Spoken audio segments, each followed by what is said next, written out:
This is the Jargon file, a comprehensive compendium of hacker slang illuminating many aspects of hackish tradition, folklore, and humor. This document, the Jargon file, is in the public domain, to be freely used, shared, and modified. There are, by intention, no legal restraints on what you can do with it, but there are traditions about its proper use to which many hackers are quite strongly attached. Please extend the courtesy of proper citation when you quote the file, ideally with a version number, as it will change and grow over time. Examples of appropriate citation form: Jargon file 2.9.10 or the online hacker Jargon file, version 2.9.10, the 1st of July 1992. The Jargon file is a common heritage of the hacker culture. Over the years, a number of individuals have volunteered considerable time to maintaining the file and been recognized by the net at large as editors of it. Editorial responsibilities include to collate contributions and suggestions from others, to seek out corroborating information, to cross-reference related entries, to keep the file in a consistent format, and to announce and distribute updated versions periodically. Current volunteer editors include Eric Raymond, Eric at snark.thesis.com, 215-296-5718. Although there is no requirement that you do so, it is considered good form to check with an editor before quoting the file in a published work or commercial product. We may have additional information that would be helpful to you and can assist you in framing your quote to reflect not only the letter of the file but its spirit as well. All contributions and suggestions about this file sent to a volunteer editor are gratefully received and will be regarded, unless otherwise labeled, as freely given donations for possible use as part of this public domain file. From time to time, a snapshot of this file has been polished, edited, and formatted for commercial publication with the cooperation of the volunteer editors and the hacker community at large. If you wish to have a bound paper copy of this file, you may find it convenient to purchase one of these. They often contain additional material not found in online versions. The two authorized editions so far are described in the revision history section. There may be more in the future. Introduction. Asterisk asterisk asterisk asterisk asterisk asterisk asterisk asterisk asterisk asterisk asterisk asterisk asterisk asterisk colon about this file equals equals equals equals equals equals equals equals equals equals equals equals equals equals equals equals equals. This document is a collection of slang terms used by various subcultures of computer hackers. Though some technical material is included for background and flavor, it is not a technical dictionary. What we describe here is the language hackers use among themselves for fun, social communication, and technical debate. The hacker culture is actually a loosely networked collection of subcultures that is nevertheless conscious of some important shared experiences, shared roots, and shared values. It has its own myths, heroes, villains, folk epics, in-jokes, taboos, and dreams.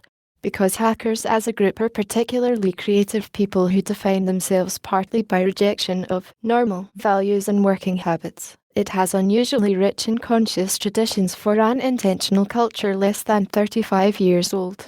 As usual with slang, the special vocabulary of hackers helps hold their culture together. It helps hackers recognize each other's places in the community and expresses shared values and experiences.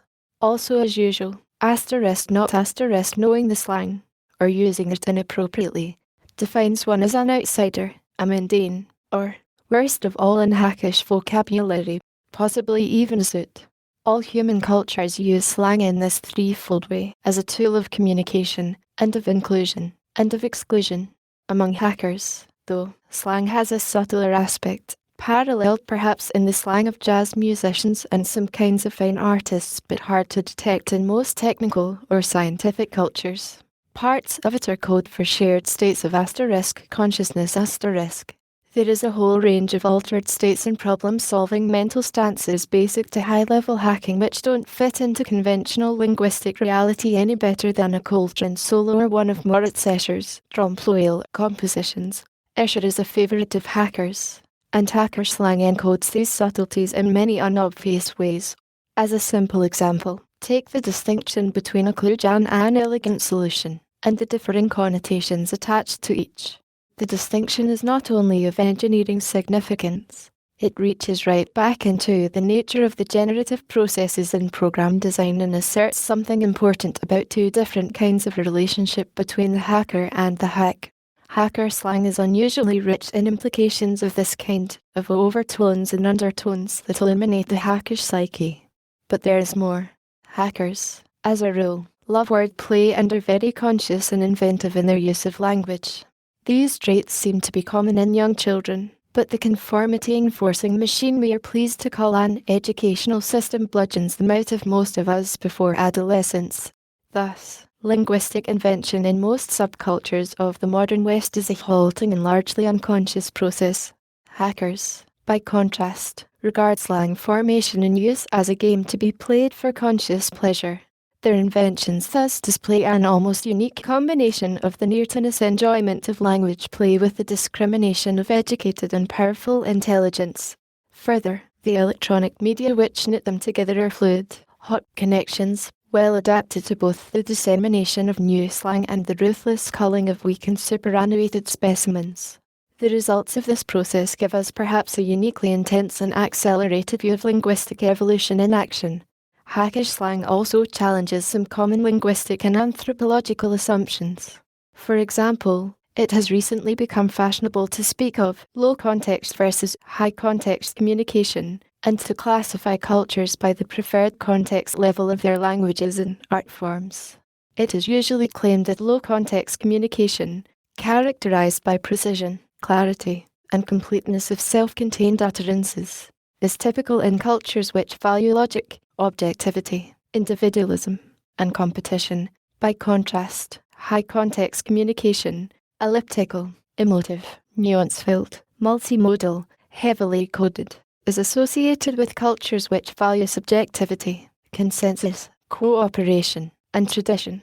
What then are we to make of hackerdom, which is themed around extremely low-context interaction with computers and exhibits primarily low-context values, but cultivates an almost absurdly high-context slang style? The intensity and consciousness of hackish invention make a compilation of hacker slang a particularly effective window into the surrounding culture, and, in fact, this one is the latest version of an evolving compilation called the Jargon file, maintained by hackers themselves for over 15 years. This one, like its ancestors, is primarily a lexicon, but also includes topic entries which collect background or sidelight information on hacker culture that would be awkward to try to subsume under individual entries. Though the format is that of a reference volume, it is intended that the material be enjoyable to browse. Even a complete outsider should find at least a chuckle on nearly every page, and much that is amusingly thought-provoking. But it is also true that hackers use humorous wordplay to make strong, sometimes combative statements about what they feel. Some of these entries reflect the views of opposing sides in disputes that have been genuinely passionate. This is deliberate. We have not tried to moderate or pretty up these disputes. Rather, we have attempted to ensure that everyone's sacred cows get gored, impartially. Compromise is not particularly a hackish virtue, but the honest presentation of divergent viewpoints is. The reader with minimal computer background who finds some references incomprehensibly technical can safely ignore them. We have not felt it either necessary or desirable to eliminate all such. They, too, contribute flavor, and one of this document's major intended audiences, fledgling hackers already partway inside the culture, will benefit from them. A selection of longer items of hacker folklore and humor is included in Appendix C. The outside reader's attention is particularly directed to Appendix B, a portrait of J. Random Hacker. Appendix C is a bibliography of non-technical works which have either influenced or described the hacker culture. Because hackerdom is an intentional culture, one each individual must choose by action to join. One should not be surprised that the line between description and influence can become more than a little blurred. Earlier versions of the Jargon file have played a central role in spreading hacker language and the culture that goes with it to successively larger populations, and we hope and expect that this one will do likewise. Of slang, jargon, and tech speak